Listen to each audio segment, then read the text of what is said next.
हजरत यूसुफ से कहा, यूसुफ ये कहत से कैसे निपटा जाएगा? कहा, मैं साइंटिस्ट भी हूं, मैं बताऊंगा। नबी तो नबी है, मैं बताऊंगा। हजरत यूसुफ ने फरमाया, गल्ले का जखीरा करो।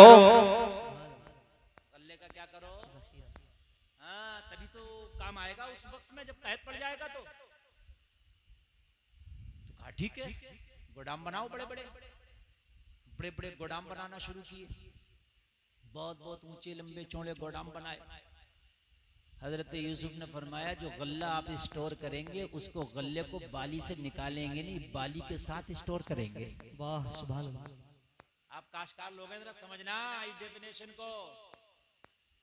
जो आप स्टोर, कोल्ड स्टोर जाते हैं, फ्लाई स्टोर जाते हैं, आप अपने ये मटर रखने, प्याज रखने, आलू रखने जाते हैं ना जी। कोई भी दुनिया में ऐसा कोल्ड स्टोर ना बना कि जो इतनी अच्छी हिफाजत कर सके जितनी अच्छी हिफाजत गल्ले की उसकी बाली में हो जाएगी। बेशक।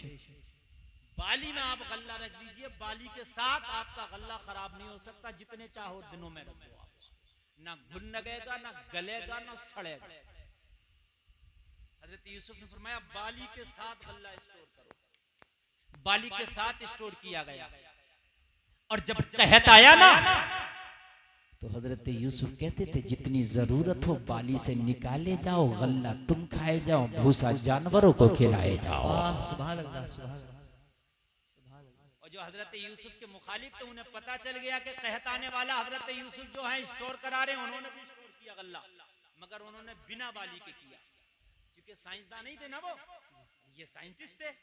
तो इनका गल्ला 2 महीना 4 महीना साल में खत्म हो गया, और हजरत यूसुफ का चलता रहा। सुभान अल्लाह, सुभान अल्लाह।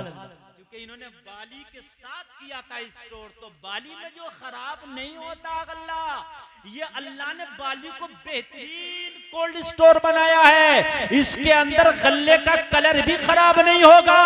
और लोगों, हजरत यूसुफ की बात सही साबित हुई, सच साबित हुई।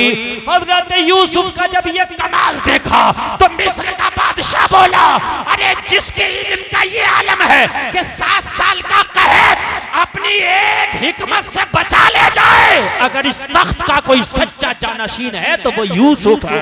सुभान अल्लाह। नारे तकबीर, नारे रिसालत, मसलके आला हजरत, फैजाने आला हजरत, हुजूर ताजुश शरिया, नारे तकबीर, शान यूसुफ अलैहिस्सलाम जिंदाबाद।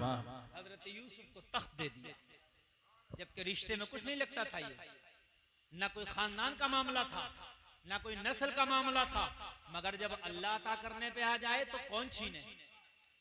डाला था कुएं में, डायरेक्ट बिठा दिया तख्त पर। कहां बिठा दिया? तख्त पर। अब देखिए कैसे फेरता अल्लाह किस्मतों के फेर। भाई बात समझ में आ रही है कि नहीं आ रही है? अच्छा, मैं की आवाज साफ आ रही है? बहुत से लोग कहते हैं साहब फला तो बड़ा मालदार है, बड़ा मालदार। अरे तू अल्लाह की रस्सी को मजबूती से पकड़ा रहा है, अगर अल्लाह तेरे ऊपर करम करेगा तो बड़े बड़ों से भी तुझे बड़ा कर देगा। सुभान अल्लाह।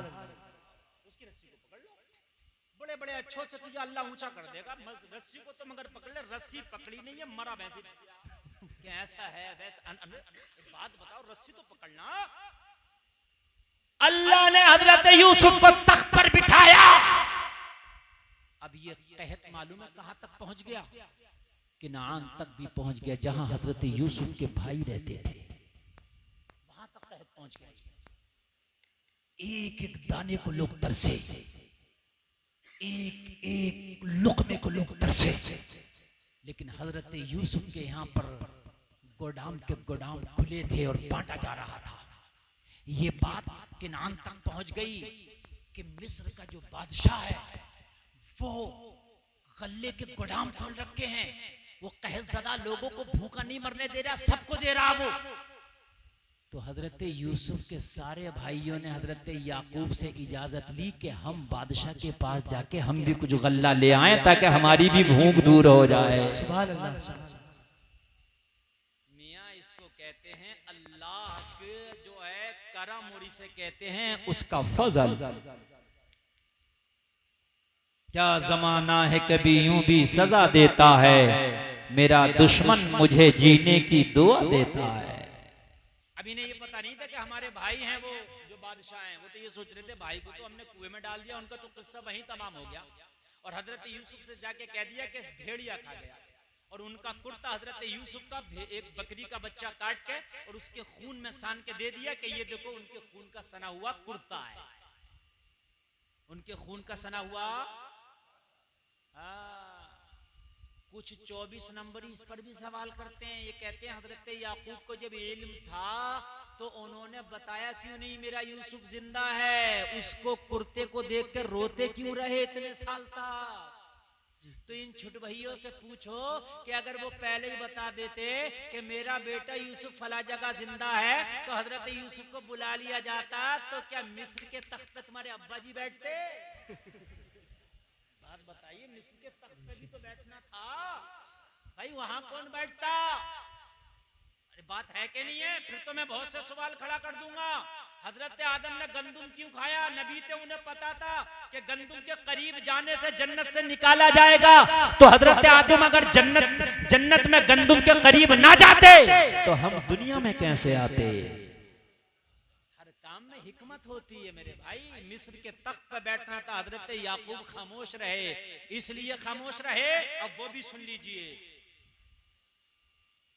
हजरत यूसुफ ने अपने बाबा से कहा था बचपन में,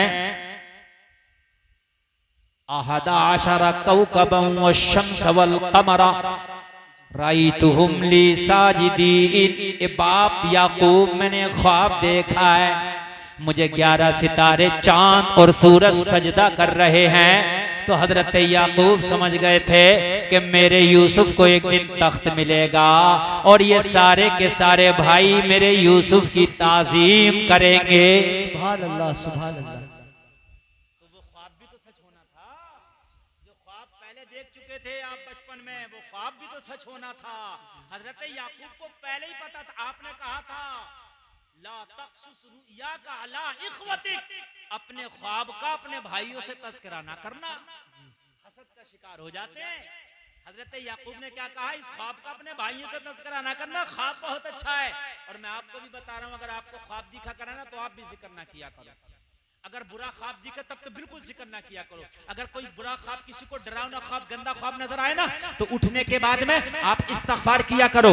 कुल हुवल्लाह शरीफ, कुल अऊज़ु बिरब्बिल फलक, कुल अऊज़ु बिरब्बिन नास पढ़ा करो और अल्लाह से दुआ किया करो, या अल्लाह को कोई मुसीबत आने वाली है, कोई परेशानी आने वाली है तो मेरे मौला उसे टाल देना, उसे ख्वाब ही से खत्म कर देना। अल्लाह की बारगाह में दुआ किया करो। लोगों से ख्वाब की ताबीर ना पूछते फिरा करो। आप फोन करते हैं, हजरत मेरे ख्वाब की ताबीर बता दो, मौलाना साहब मेरे ख्वाब की ताबीर बता दो। मौलाना ने अच्छी बता दी तो दिल खुश हो गया और बुरी बता दी तो दिल गमगीन हो गया।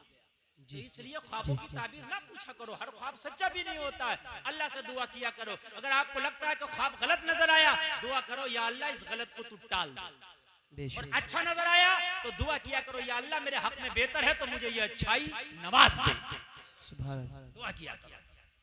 अब जब तख्त पर बैठे हजरत यूसुफ, अब जरा तवज्जो कीजिए, भाई आ गए क्या लेने? गल्ला लेने, चूंकि वहां भी कहत पड़ गया था। हाय हाय, अल्लाह ने कहां लाके मिलाया। एक दिन किसी भाई को कुएं में डाला था, आज ये भाई तख्त पे बैठा है और ये सारे के सारे भाई साइल बन के खड़े हैं,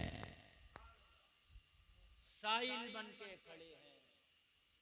हजरत यूसुफ के चेहरे पे ज्यादातर नकाब रहता था, खूबसूरत आप बहुत ज्यादा थे। हजरत यूसुफ के सामने सारे के सारे भाई खड़े हैं। हमारे मुल्क में कहत पड़ गया है, हमारे शहर में भी कहत है। ये मिस्र के बादशाह हम पे भी करम का हाथ लंबा कर दे। हजरत यूसुफ ने पहचान लिया मेरे वही भाई है। लेकिन एक बात बताऊं मैं, आप तवज्जो करना, नबी की तालीम देखो, नबी की शिक्षा देखो, नबी का किरदार देखो। आज आप पावर में हैं, बादशाह हैं, और भाई खड़े हैं दरबार में, चाहते तो बदला ले लेते। बोलो बोलो बोलो, चाहते हो बदला नहीं लेते, ले लेते। तुमने बड़ा जुल्म किया, मुझे मारा, मुझे सताया, मुझे कुएं में फेंका, आज बदला लूंगा। लेकिन नहीं, नबी का दरिया करम बहुत वसी होता है। हजरत यूसुफ ने अपने भाइयों को माफ कर दिया, बेशक बेशक, अपने भाइयों को ही माफ कर दिया। और हजरत यूसुफ के जो भाई है ना, वो सब के सब वली गुजरे। फिर जब माफ कर दिया हजरत यूसुफ ने भी, तो उन्हें अल्लाह ने भी माफ कर दिया। उनको बुरा कहने का किसी को अधिकार नहीं है, समझ रहे हैं आप। वो भी बाद में बहुत नेक गुजरे, लेकिन अल्लाह ने कहां का कहां लाया बताइए जरा। कि डाला था कुएं में, तख्त पे बिठा दिया, फिर हजरत यूसुफ ने उन्हें दिया। अपने बाप के बारे में पूछा, अपने भाई बिन्यामीन के बारे में पूछा, भाइयों ने सब कुछ बता दिया। खैर खैरियत हो गई। किस्सा लंबा है, उधर जाना नहीं चाहता, बताना इतना चाहता हूँ कि बन के फानूस जिसकी हिफाजत हवा करे, वो शमा क्या बुझे जिसे रोशन खुदा करे। वाह सुभान अल्लाह, सुभान अल्लाह। बताना ये चाहता हूँ, अल्लाह की रस्सी को मजबूती से थामना तेरा काम है, और तरक्की देना तुझे अल्लाह का काम है। ठोकरे खा के गिरना मेरा काम है, हर कदम पे उठाना तेरा काम है।